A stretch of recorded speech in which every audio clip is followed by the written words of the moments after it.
Irmãos queridos, para a nossa meditação nessa noite, quero convidar os irmãos para abrir a Bíblia em 1 João capítulo 2. 1 João capítulo 2,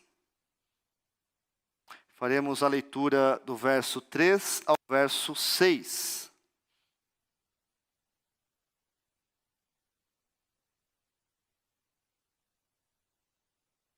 Primeira João, capítulo 2,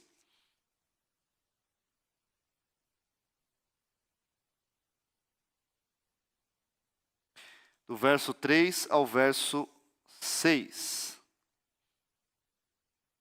Diz assim a palavra do nosso Deus. Ora, sabemos que o temos conhecido por isto, se guardamos os seus mandamentos. Aquele que diz, eu o conheço, e não guarda os seus mandamentos, é mentiroso, e nele não está a verdade. Aquele, entretanto, que guarda a sua palavra, nele verdadeiramente tem sido aperfeiçoado o amor de Deus. Nisso sabemos que estamos nele. Aquele que diz que permanece nele, esse deve também andar assim como ele andou. Santo Deus, nós pedimos pela tua palavra, que será ministrada aos nossos corações. Pedimos que o Senhor venha com o teu poder, iluminar a nossa mente, iluminar o nosso coração para o entendimento das verdades eternas, contidas nas Escrituras Sagradas. Santo Deus, nós não queremos sair daqui e pedimos humildemente esta bênção. Não queremos sair daqui da mesma maneira, ou da maneira como entramos. Nós queremos sair daqui um pouco mais transformados pela tua glória, pela tua palavra, pela tua instrução. Ó Deus, queremos que a nossa vida se conforme à imagem de Jesus Cristo. Queremos que o verdadeiro evangelho tome conta completamente do nosso ser, para que não venhamos a pender nem para a direita, nem para a esquerda, não venhamos ouvir outras vozes falsas, vozes enganadoras deste mundo. Ó Deus, fala aos nossos corações, que a sua voz, como nós acabamos de cantar, ela venha ecoar, ela venha falar mais alto nos nossos corações. Essa é a nossa oração e nós a fazemos humildemente, no nome de Cristo, nosso único e suficiente Salvador. Amém. Irmãos, a pergunta que eu gostaria de fazer a todos aqui presentes é: quais são as evidências, ou como você, de fato, identifica um verdadeiro cristão? Quais são as evidências que um cristão, ou alguém que se diz cristão, deve manifestar, deve revelar? É claro que nós poderíamos abrir aqui um leque de variedades ou características, de evidências. Mas segundo o texto vai nos trazer algumas delas. E elas são suficientes diante da proposta do apóstolo João, diante deste ataque que a comunidade cristã estava enfrentando naqueles tempos. E quem sabe hoje, no nosso tempo, não estejamos também enfrentando estes mesmos ataques. As pessoas, falsos mestres, filosofias, ideologias se levantando contra o conhecimento de Cristo, se levantando contra a pessoa de Cristo, negando a pessoa, negando a divindade, negando a obra, negando a eficácia do poder de Deus na cruz para salvar o pecador e todo aquele que crê em Cristo Jesus. Isso estava acontecendo no tempo do apóstolo João. Ele então se levanta, ele escreve esta carta como uma exortação, como uma voz de defesa, como um apologeta, defendendo a fé verdadeira, genuína e cristã, diante dos ataques dos falsos mestres gnósticos, que negavam Jesus Cristo, negavam a encarnação, negavam assim a obra, negavam assim a redenção em Cristo Jesus. Bom, então ele manifesta aqui, ou ele mostra, evidencia aqui, pelo menos 3 características de um verdadeiro cristão. E quais são elas? Você as possui? Essa é a pergunta, ou essas são as perguntas que nós precisamos responder no nosso coração.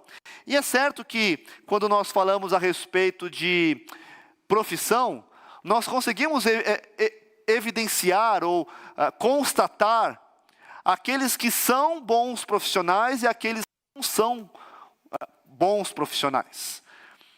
Eles mostram isso. E você conseguiria então identificar um médico, um bom dentista, um bom administrador, um bom advogado, enfim, um bom pedreiro, quem sabe? Você conseguiria identificar? E como nós falamos, eles evidenciam isso através do conhecimento. Através do conhecimento que eles adquiriram para realizar ou para exercerem a tarefa ou a função a qual eles estão realizando, exercendo. O médico precisa de conhecimento. Ou será que você entregaria a sua vida a um médico sem conhecimento? Que não frequentou a faculdade, não fez residência? Você confiaria a sua vida a este profissional? Mas não apenas isso. Ele precisa de prática. Ele faz a sua residência. Se ele é um cirurgião, ele vai para as cirurgias, ele vai como um aprendiz ali, ele vai manusear, vai assistir ao médico que está fazendo a cirurgia, e aos poucos ele é introduzido para que, através da prática, da experiência, ele possa então exercer por si só essa profissão, ou este dever, esta tarefa. Ele não chega de pronto e diz, olha, agora eu vou operar. Você confiaria num médico que não tem a prática, tem todo o conhecimento, conhece o corpo humano de cima a baixo, mas nunca operou, nunca pegou num bisturi para fazer uma cirurgia delicada? Você confiaria a sua vida a essa pessoa? Mas não apenas isso, conhecimento, prática e também aperfeiçoamento. Os estudos científicos, eles vão avançando, eles vão evoluindo. A medicina evoluiu muito. Os equipamentos que antes eram utilizados, hoje já não são mais. Ou se são utilizados, passaram por um processo de modernização. Algo mais tecnológico, algo mais aperfeiçoado. Não como antigamente, não rústico como antigamente. Um médico, um profissional, um advogado, um administrador, precisa passar por aperfeiçoamento. Então traga esses 3 elementos para a vida cristã. Um verdadeiro cristão, ele possui e deve possuir conhecimento. Um verdadeiro cristão, ele deve praticar este conhecimento. Um verdadeiro cristão, ele deve aperfeiçoar tudo aquilo que ele aprendeu. E é isso que João vai colocar aqui. Diante dos falsos mestres, diante daqueles que se diziam cristãos, diante daqueles que se diziam experientes, possuírem o conhecimento esotérico, oculto, que nos leva de volta para o caminho espiritual de onde nós saímos, confrontando estes falsos mestres, João vai dizer que eles não têm o conhecimento verdadeiro. Vai dizer que eles não praticam este conhecimento. Porque como nós vimos, o gnóstico, ele entendia que a carne não presta para nada, não serve para nada. Então você pode fazer o que você quiser com a sua carne. Você pode se entregar aos mais terríveis prazeres da carne, porque o mais importante é o espírito. Então, eles demonstraram que eles não entendiam nada. não tinham um verdadeiro conhecimento, não praticavam um verdadeiro conhecimento. E ao invés de evoluírem, ao invés de progredirem, ao invés de crescerem na graça, eles estavam regredindo a cada dia. Então, o primeiro elemento aqui, e o texto nos diz, no versículo 3, ora, sabemos que o temos conhecido por isto, se guardamos os seus mandamentos. Então, o primeiro elemento aqui, a primeira evidência de que somos verdadeiros cristãos, está no conhecimento, no verdadeiro conhecimento que provém do Evangelho, da Palavra de Deus. E mais uma vez, queridos, nós estamos exortando os corações aqui presentes. Muitas são as vozes que tentam doutrinar o nosso coração. Muitas são as vozes que tentam falar como se fossem vozes da verdade. Mas no final, são vozes mentirosas que levam à morte, à destruição, que nos levam para longe do Senhor. É a voz de Deus que nós precisamos ouvir. É o Evangelho do poder de Deus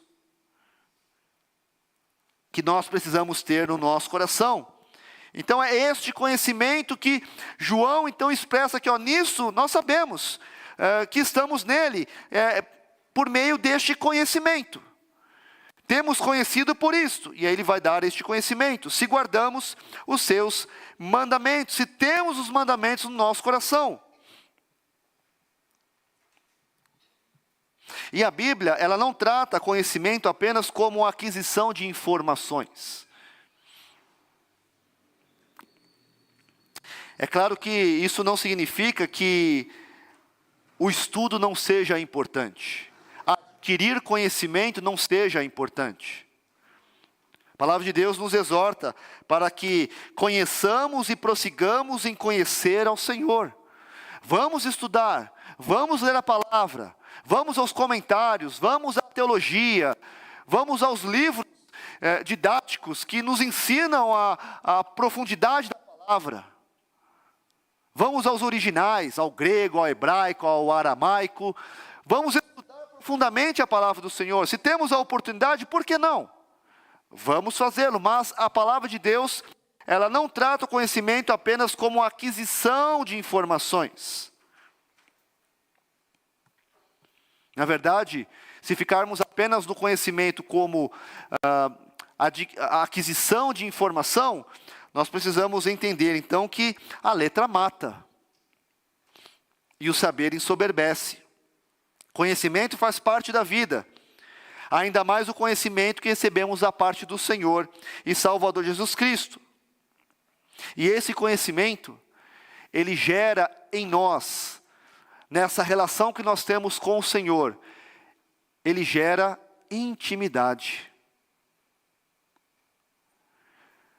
Conhecimento não é apenas ter muitas informações guardadas na sua mente.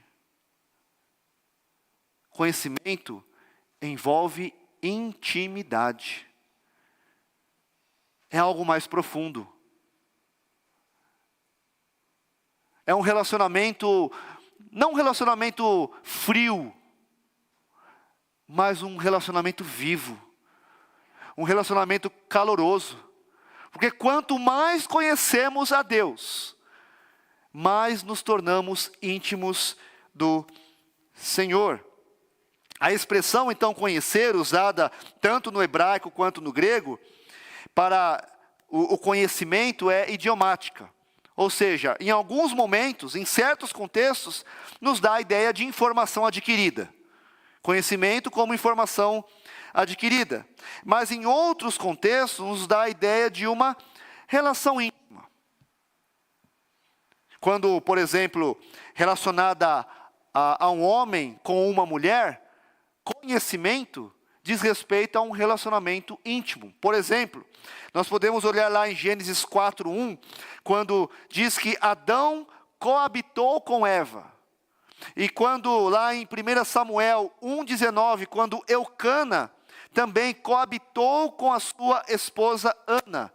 A palavra ali, coabitar, dá-nos a ideia de conhecer. Eucana conheceu Ana.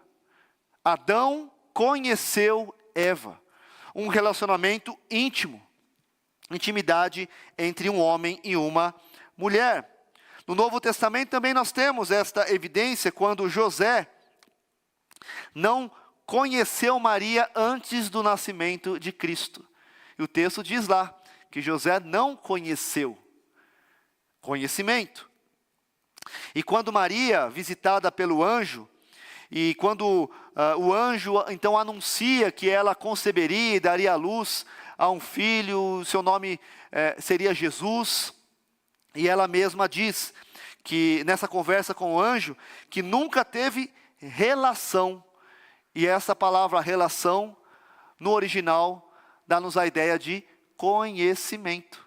Conhecimento íntimo entre um homem e uma mulher. Quando relacionados ao Senhor, o conhecimento então deve ser entendido num relacionamento de intimidade. Como um amigo conhece o seu amigo. Andam juntos, comem juntos, brincam juntos, estão juntos em todo o tempo. Os pensamentos se entrelaçam. As palavras são as mesmas. Os gostos são os mesmos. Há uma intimidade. Há uma profunda amizade. É isso que acontece quando conhecemos a Deus. Mais e mais nos tornamos íntimos do Senhor. Essa é uma intimidade profunda, é uma intimidade marcante, é um conhecimento que leva a uma intimidade transformadora, transforma o nosso... Essa não é a vontade do Senhor? Que a nossa vida se conforme à imagem do seu Filho Jesus Cristo, o nosso Senhor e Salvador? Não é isso? Não é esse o desejo, o propósito do Senhor? A cada dia vamos crescendo, vamos amadurecendo, vamos desenvolvendo a nossa fé para que nos pareçamos mais e mais com Cristo. Conhecimento que gera intimidade. E quanto mais nos tornamos íntimos do Senhor, mais nós descobrimos e desfrutamos deste Deus maravilhoso, desse Deus santo. E assim como Ele é santo, nós queremos também ser santos. Nós não viveremos no pecado. Não viveremos como os gnósticos, negando a divindade, a humanidade de Cristo. Ao contrário deles, nós aceitaremos e viveremos essa verdade. Desfrutaremos das bênçãos celestiais. Desfrutaremos da salvação genuína, verdadeira, eficaz em Cristo Jesus. Não ouviremos outras vozes, senão a voz do Supremo Pastor. Conhecimento, então, diz respeito à intimidade. Aquele que conhece verdadeiramente ao Senhor, nunca mais será o mesmo. Verdadeiramente. Porque como nós vimos hoje pela manhã, no sermão, na liturgia, a multidão conheceu Jesus. A multidão viu Jesus. A multidão ficou maravilhada com os grandes feitos de Jesus. Mas o que mudou? Qual é a transformação do coração? Conhecimento por conhecimento. Mas não é isso que nós queremos. Nós queremos o conhecimento que gera intimidade. E aquele que conhece verdadeiramente ao Senhor. Aquele que realmente foi tocado no mais profundo do seu ser. Foi salvo dos seus pecados, da morte, do inferno, da condenação eterna. Não quer outra coisa, senão o Senhor. Aquele que conhece verdadeiramente ao Senhor nunca mais será o mesmo. E Paulo, ele desfrutou deste conhecimento, dessa intimidade. Ele desfrutou dessa verdade. E ele então, quando fala aos filipenses, quando ele então exorta os filipenses a respeito dos cães, a respeito dos falsos mestres, daqueles que confiavam na carne, daqueles que chegavam até o seu público e diziam: olha, creiam em nós, porque nós temos os títulos, nós temos as honras, nós temos as palavras, nós temos o conhecimento, nós temos todas as coisas que nos credenciam como verdadeiros mestres, como verdadeiros profetas do Senhor. Então Paulo diz: acautelai-vos dos cães, acautelai-vos dos maus obreiros, acautelai-vos da falsa circuncisão, porque nós é que somos a circuncisão, nós que adoramos a Deus no Espírito, e nos gloriamos em Cristo Jesus, e não confiamos na carne. Bem que eu poderia confiar também na carne. Se qualquer outro pensa que pode confiar na carne, eu ainda mais. Circuncidado ao 8º dia, da linhagem de Israel, da tribo de Benjamim, hebreu de hebreus. Quanto à lei, fariseu. Quanto ao zelo, perseguidor da igreja. Quanto à justiça que há na lei, irrepreensível. Mas, o que para mim era lucro, isto considerei perda por causa de Cristo. Sim, deveras considero tudo como perda, por causa da sublimidade do conhecimento de Cristo Jesus, meu Senhor. Nada mais importa. O que eu quero é conhecer a Cristo, é andar com Cristo, é viver com Cristo, é amar a Cristo. É isso que eu quero. É isso que nós desejamos. Devemos almejar. Por causa da sublimidade do conhecimento de Cristo, meu Senhor, por amor do qual perdi todas as coisas, e as considero como refúgio para ganhar a Cristo, e ser achado nele, não tendo justiça própria que procede de lei, senão a que é mediante a fé em Cristo, a justiça que procede de Deus, baseada na fé. Deixo todas as coisas, considero como refúgio para o conhecer, e o poder da sua ressurreição, e a comunhão dos seus sofrimentos, conformando-me com ele na sua morte, para de algum modo alcançar a ressurreição dentre os mortos. Assim como Paulo, este é o seu desejo, conhecer o Senhor, não apenas para ter a sua mente cheia de informações, mas para que através do conhecimento, este conhecimento gere intimidade com o Senhor. Para que você possa dizer em alto e bom som, com verdade: eu conheço o meu Redentor, eu conheço o meu Senhor. É claro que não plenamente, mas aquilo que eu tenho buscado, de fato tem saciado o meu coração, e eu posso dizer que eu conheço o meu Redentor. Não como os gnósticos, mas verdadeiramente conheço o meu Senhor. É isso que você deseja? Essa é uma das evidências de ser um verdadeiro cristão. Mas como nós falamos, não apenas o conhecimento que gera intimidade, mas também a prática deste conhecimento. A evidência, então, é manifesta na vida prática. Como nós falamos aqui alguns domingos atrás, uma doutrina correta gera prática correta, gera atitudes corretas, gera então uma prática coerente com aquilo que você aprendeu. E essa prática, o ato de praticar, está relacionado àquilo que João fala no próprio versículo 3. Ora, sabemos que o temos conhecido. Se você conhece, então você pratica. E o praticar aqui tem a ver com o guardar os seus mandamentos. E mais uma vez, nós não entendemos, não devemos entender o guardar como simplesmente colocar no coração e esquecer as informações ali. Guardar os mandamentos e pronto, estou garantido. Não é isso. Guardar diz respeito a observar. Crer e observar tudo quanto ordenar. O fiel obedece ao que Cristo mandar. Então, o guardar aqui tem a ver com a prática. É necessário viver. E João aqui está reproduzindo o ensinamento de Jesus Cristo. Como nós lemos na liturgia, versículo 21 do capítulo 14 de João, do Evangelho de João, diz: aquele que tem os meus mandamentos e os guarda.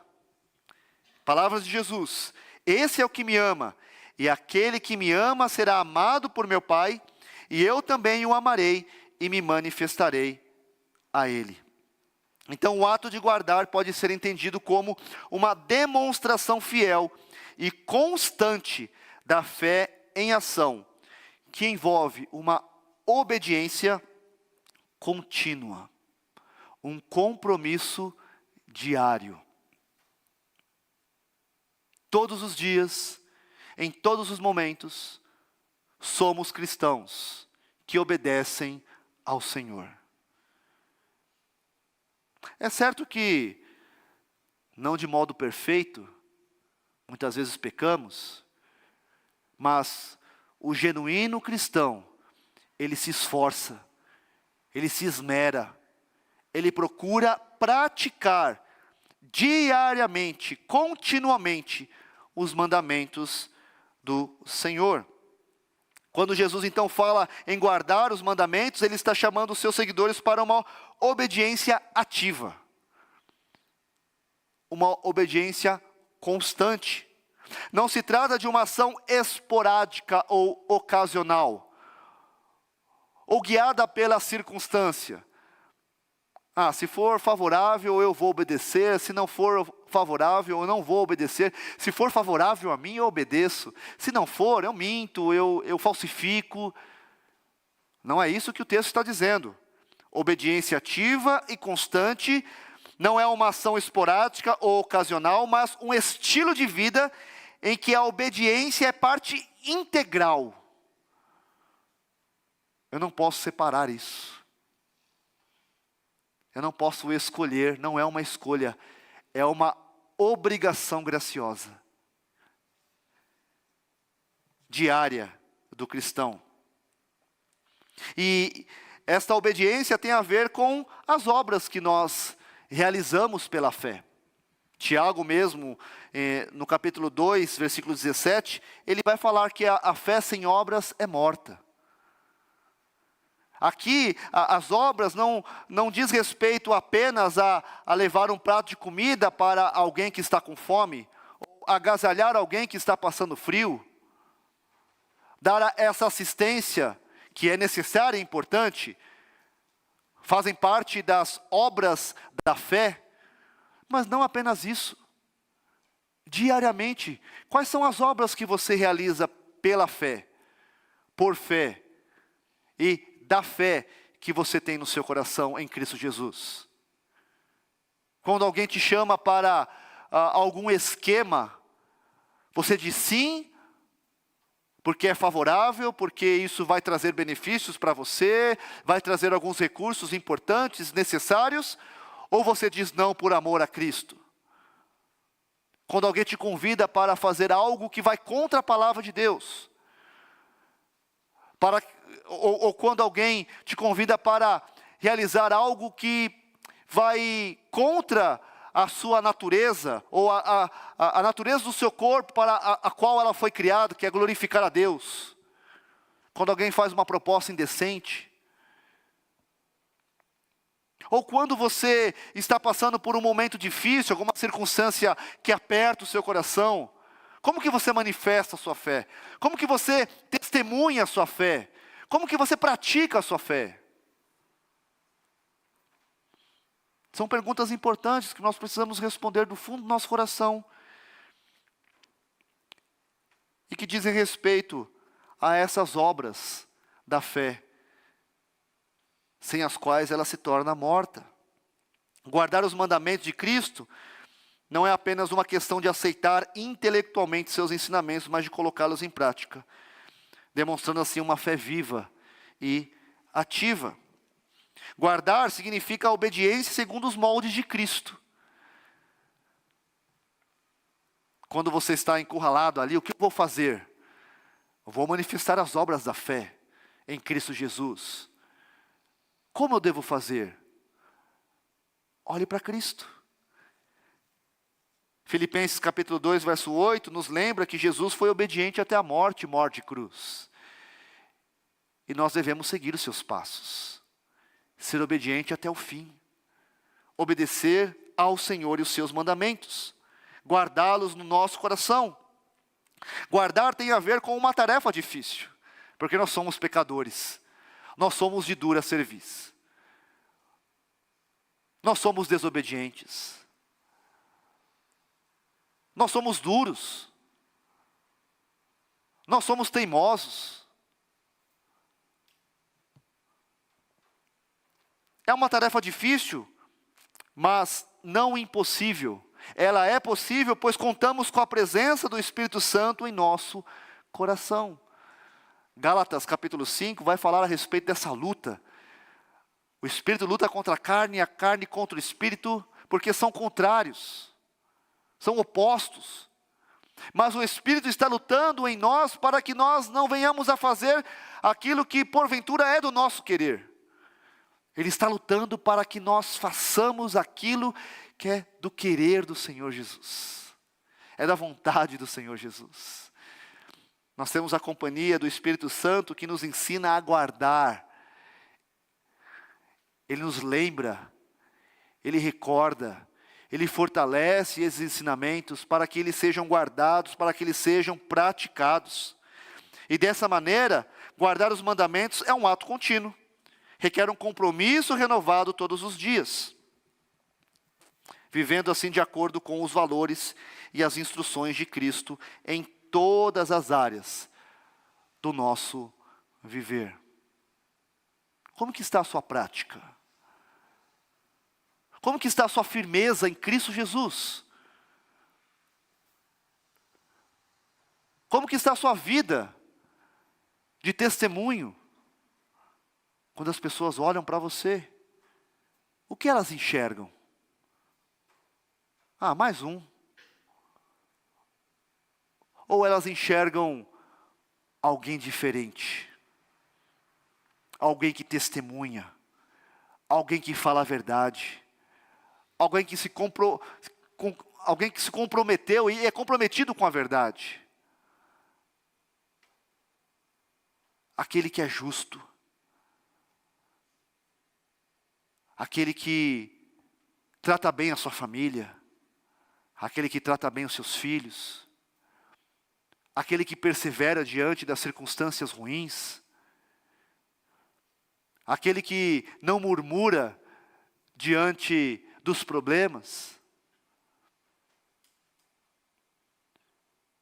aquele que se mostra diferente diante deste mundo que prega tantas coisas fáceis. Você é este que se mostra diferente do mundo, das práticas, das filosofias e ideologias desta terra?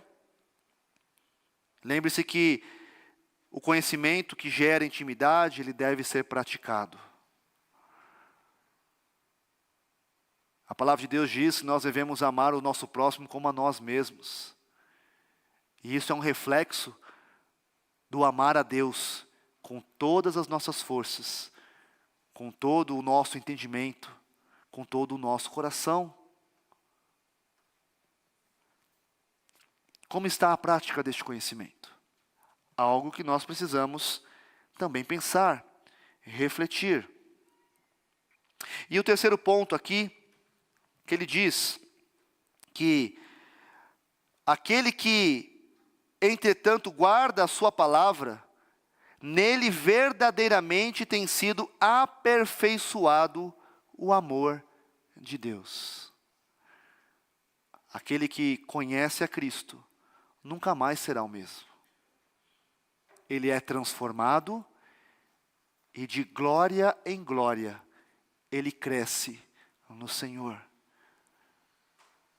Ele desenvolve a sua salvação com temor e tremor.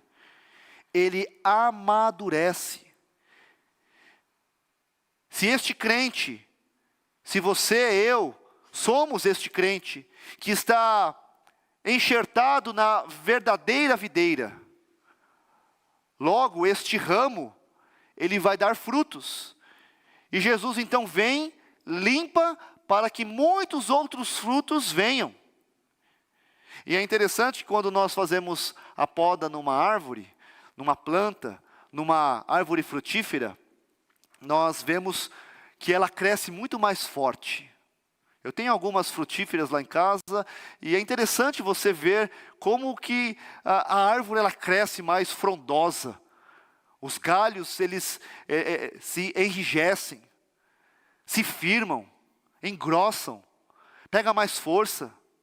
As raízes se aprofundam mais e mais. Se você está em Cristo, Cristo Jesus vai colher esses frutos para a sua glória. E Ele vai limpar, vai tirar todas as impurezas, tudo aquilo que atrapalha o crescimento, o desenvolvimento da fé, o desenvolvimento da nossa salvação, o desenvolvimento desse conhecimento que gera intimidade. Ele vai limpar para que a cada dia você cresça mais e mais para a glória do Senhor. Este é o seu desejo? Porque aquele que guarda a sua palavra, verdadeiramente tem sido aperfeiçoado o amor de Deus. Está crescendo no amor. É como uma criança que vai se alimentando e vai aprendendo cada dia mais as coisas importantes da palavra. Um tropeço aqui, um tropeço ali, mas ela está crescendo, está desenvolvendo, até chegar a ser um homem maduro, uma mulher madura. Assim somos nós em Cristo.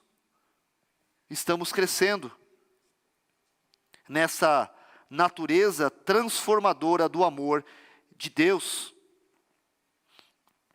Este amor que é dinâmico, este amor que é transformador, este amor que transforma o interior do nosso coração, purificando as nossas intenções e motivações. A nossa maneira de pensar, a nossa maneira de sentir, de reagir ao mundo, passa então a ser alinhada com o caráter de Cristo. Este amor, ele cresce mais e mais pelo próximo. Aprendemos e crescemos no amor pelo próximo.